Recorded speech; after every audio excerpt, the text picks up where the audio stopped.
ഇന്നത്തേത് വ്യത്യസ്തമായിട്ടുള്ള ഒരു breakfast recipe ആയിട്ടാണ് വന്നിട്ടുള്ളത്. ഇത് ഉണ്ടാക്കിയിട്ട് എടുക്കാൻ വേണ്ടിയിട്ട് വളരെ സിമ്പിളാണ്. ഇത് നമ്മൾ പരത്തി കുഴക്കൊന്നും ചെയ്യുന്നില്ല, കറിയുടെ ആവശ്യം പോലും ഇതിലേക്ക് വേണ്ടിയിട്ടാണ്. അപ്പോൾ നമുക്കിത് ഉണ്ടാക്കുന്നത് എങ്ങനെയെന്ന് കണ്ടുനോക്കാം.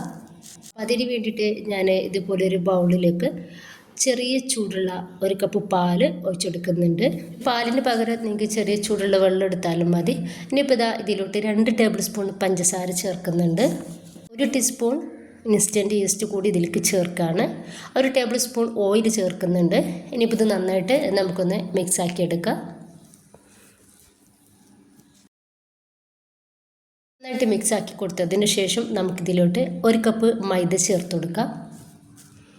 ഇനി നന്നായിട്ട് തന്നെ ഒന്ന് മിക്സ് ആക്കി കൊടുക്കുക. ഈ ഒരു മൈദ നമുക്കിതിൽ നന്നായിട്ടൊന്ന് മിക്സ് ആയിട്ട് കിട്ടണം. ഇപ്പോൾ ഇത് നന്നായിട്ടൊന്ന് മിക്സ് ആക്കി എടുത്തിട്ടുണ്ട്. ഇനിയിപ്പോൾ ലാസ്റ്റ് നമ്മൾ ഇതിലോട്ട് ചേർത്തെടുക്കുന്നത് 1 കോഴിമുട്ടയാണ്. അതുകൂടി ഒഴിച്ചെടുത്തിട്ട് നന്നായിട്ടൊന്ന് മിക്സ് ആക്കി എടുക്കുക.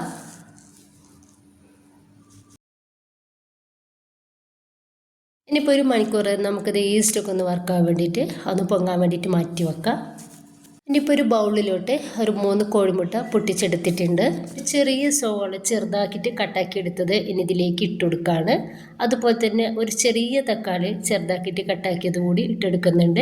ഇനിയിപ്പോൾ ഇതിലോട്ട് 1 പച്ചമുളക് ചെറുതായിട്ട് അരിഞ്ഞതും ഇനിയിപ്പോൾ കുറച്ച് മല്ലിയുടെ ഇല കൂടി ഇതിലേക്ക് ചേർക്കുകയാണ്. ഇപ്പം നമുക്ക് ഇതിലോട്ട് ആവശ്യത്തിനുള്ള ഉപ്പ് കൂടി ചേർക്കാം. 1 ടീസ്പൂൺ ചില്ലി ഫ്ലെക്സും 1/2 ടീസ്പൂൺ കുരുമുളക് പൊടി കൂടി ഇതിലേക്ക് ചേർക്കുന്നുണ്ട്. ഇനിയിപ്പോൾ നന്നായിട്ട് ഒന്ന് മിക്സ് ആക്കി എടുക്കാം.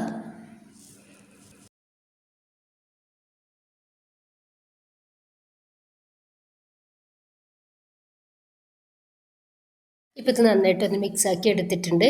അപ്പോൾ കറക്റ്റ് 1 മണിക്കൂറായ സമയത്ത് നമ്മുടെ ഈ ഈസ്റ്റൊക്കെ നന്നായിട്ട് വർക്കായിട്ട് ഡബിളായിട്ട് തന്നെ പൊങ്ങി വന്നിട്ടുണ്ട്.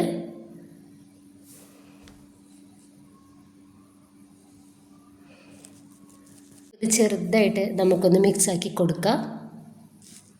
ചൂടായിട്ടുള്ള പാനിലോട്ട് 1 കയ്യിൽ മാവ് ഒഴിച്ചു കൊടുക്കുക.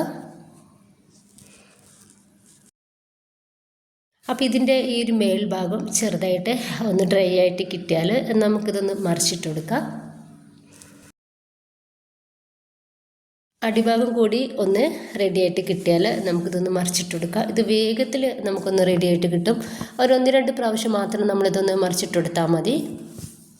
ഈ ഒരു സമയത്ത് നമ്മൾ റെഡിയാക്കി വെച്ചിട്ടുള്ള ഒരു എഗ്ഗിൻ്റെ മിക്സ് ഉണ്ടല്ലോ, അത് ഇതിൻ്റെ മേളിലേക്കായിട്ട് ഒഴിച്ചു കൊടുക്കുക.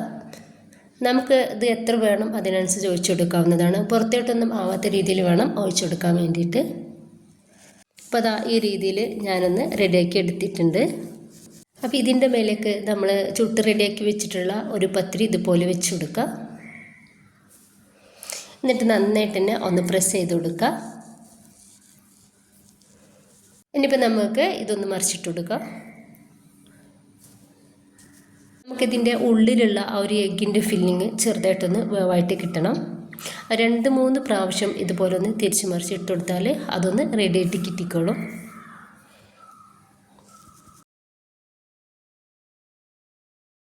അപ്പോൾ ഇതൊന്ന് റെഡി ആയിട്ടുണ്ട്. അപ്പോൾ നമുക്കിത് പാനിൽ നിന്നും എടുത്തു മാറ്റാം.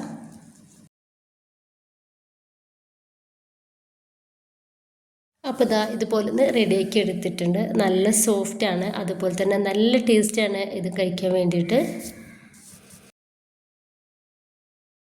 ഇതിലേക്ക് നമുക്ക് കറിയൊന്നും വേണ്ടിയിട്ടാണ്, നമുക്കിത് പെട്ടെന്ന് തന്നെ ഉണ്ടാക്കിയെടുക്കാൻ വേണ്ടിയിട്ട് പറ്റും ചെയ്യും. അപ്പോൾ നമുക്ക് 1 മണിക്കൂർ ഒന്ന് റെസ്റ്റ് ചെയ്യാൻ വേണ്ടി വെക്കുക എന്നുള്ളത് മാത്രമേ ഉള്ളൂ ഇതിനൊരു ടൈം. അപ്പോൾ എല്ലാവരും ഉണ്ടാക്കി നോക്കുക. നിങ്ങളുടെ അഭിപ്രായങ്ങൾ കമൻ്റായിട്ട് അറിയിക്കുക ഇൻഷാ അല്ലാഹ്. ഓക്കെ.